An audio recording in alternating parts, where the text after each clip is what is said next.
For the last decade, the cornerstone of U.S. defense strategy has been the requirement that the military be prepared to fight two major wars like Desert Storm simultaneously, known as the Two Major Theater War, or 2MTW policy.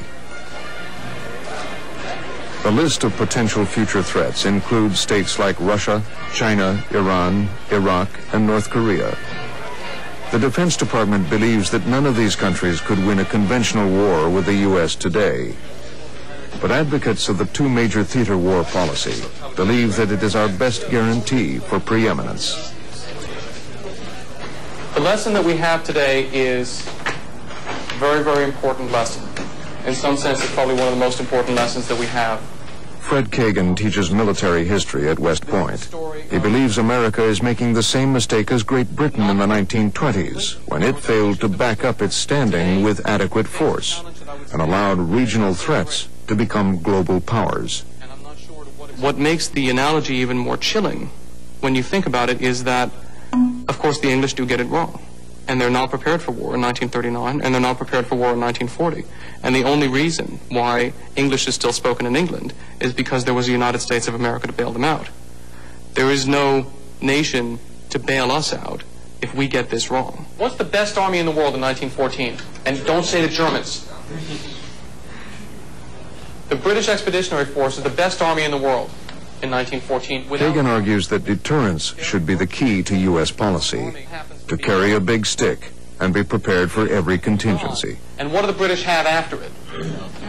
Nothing. And that's the 2MTW strategy, the aggressive engagement, focuses on making it clear to potential aggressors that not only do we oppose them in spirit, but that we can and will oppose them with force if they try anything. As my father likes to say, the strategy needs to be not just don't park here, but don't even think of parking here. So the first question to think about is, who's the enemy? What are we worried about from a military point of view? Who's the Pentagon say we're going to fight? Lawrence Korb is a former Assistant Secretary of Defense in the Reagan administration. Unlike Fred Kagan, he believes America remains too expensively ready for war. Areas we're watching, and North Korea is one of them. He leads defense policy seminars for government officials. North Korea? Where else? Iraq. Okay. I think people that want to hang on to the two major regional contingencies or major theater wars occurring simultaneously is because they want to keep basically the same type of force that we had in the Cold War. They want to continually develop new generations of weapon systems like we did when we were in an arms race with the Soviet Union, rather than trying to take a look at the way the world is. Donald, what would you do? I would think you'd have to plan for two fronts. Okay, you have to plan for the two. All right. Now, there's one thing you want to consider here. How much money you get? The downsides of keeping the two MTWs are you spend too much and you spend it on the wrong thing. $300 billion. All right. Right now what you have is a situation where the United States spends about 3 times more than any other country in the world on defense. Ah, there you go. So this force is expensive. Okay? And it's expensive to operate because you're busy doing all these things, plus trying to train for the two major theater wars. So now, does anybody want to rethink the two wars? Go from 1.5. Go 1.5, all right, okay. Now, I love the statistics about how much we spend compared to our other competitors. Again, that ignores the single most important thing that we're trying to get across. America is not just another state. America is a state with the capability and the interest in maintaining the current peaceful world order. France doesn't have that. Germany doesn't have that. Russia doesn't have that. That's only us. It will not work for me to get a call from the Corps Commander in the middle of the night saying, hey, the 10th Mountain's got to move. And I say, well, you know, we're not quite ready. Can you give us a couple weeks? The debate over two major wars and the military budget came to a head last year when Major General James Campbell declared his 10th Mountain Division as C4, or unready for war. At the time Campbell made his report, 10th Mountain officers told of ammunition, equipment, and manpower shortages. stress from over-deployments, and lack of training. It sparked an outrage in Congress and became a political football in the presidential elections. Our military is low on parts, pay, and morale. If called on by the commander-in-chief today, 2 entire divisions of the Army would have to report, "Not ready for duty, sir." Readiness has declined significantly. It's affecting everything. It's affecting morale and spare parts and training and our ability in the future to conduct future conflicts, because we won't be able to retain the kinds of people we have to have if we're going to have a really first-rate military. And that counts for more than money. That counts for more than weapon systems. It goes to the heart of how we defend ourselves as a democracy. I will keep America's defenses strong. I will make sure our armed forces continue to be the best equipped, best trained, and best led in the entire world.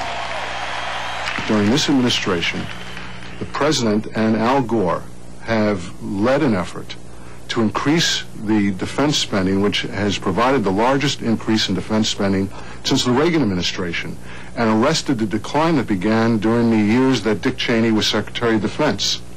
The sky's not falling on the U.S. military, notwithstanding whatever Dick Cheney and George Bush would like America to believe. Hey, you only have to do 3 miles, get out off the road! Do what you gotta do. Then why was the 10th Mountain declared unready for war? The answer lies in the 2-war requirement. Campbell's Light Division is one of the most highly deployed units in the Army. The general based his assessment on the fact that half his troops were in peacekeeping duties in Bosnia and would not have been ready for the second of 2 major wars within the time limit required by Pentagon plans. The 10th Mountain Division, I think that is a metaphor for the problems that we're having.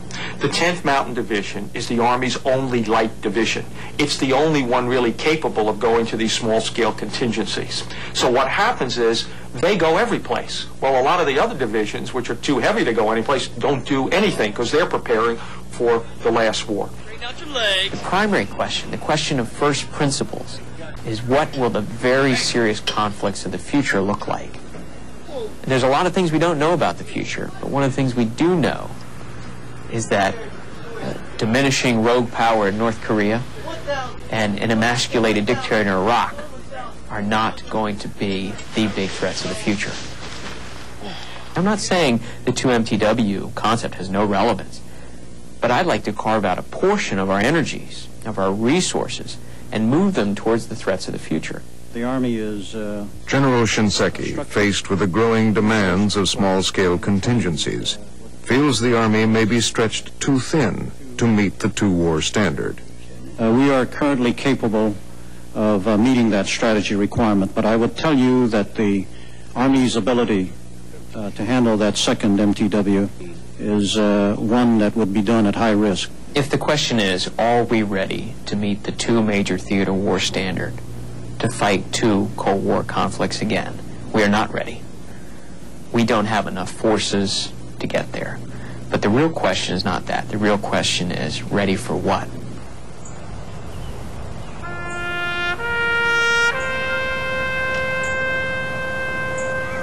The arguments over America's readiness for war are as old as the Republic. The stained glass windows that look down on West Point's cadets illustrate famous American battles. But many of the scenes are first battles, which America lost because it was unprepared. In almost every American war, we've lost the first battle. Pearl Harbor, Kasserine Pass, Task Force Smith in Korea, the first battles of World War I, the Battle of Manassas in 1861. We tend to lose the first battle, only then realize the new shape of the security environment, and then change, and in a very American way, change with great industrial and technological vigor, and then conquer this new market. We can't afford that pattern anymore. To lose the first battle of the next war might be to lose the war. But how does General Shinseki prepare for a war to be fought years into the future? How does he test an objective force that is a decade and a half away from completion? The answer is virtual war, run at the Army War College in an elaborate computer-assisted simulation. It is a week-long exercise played by hundreds of high-ranking officers who will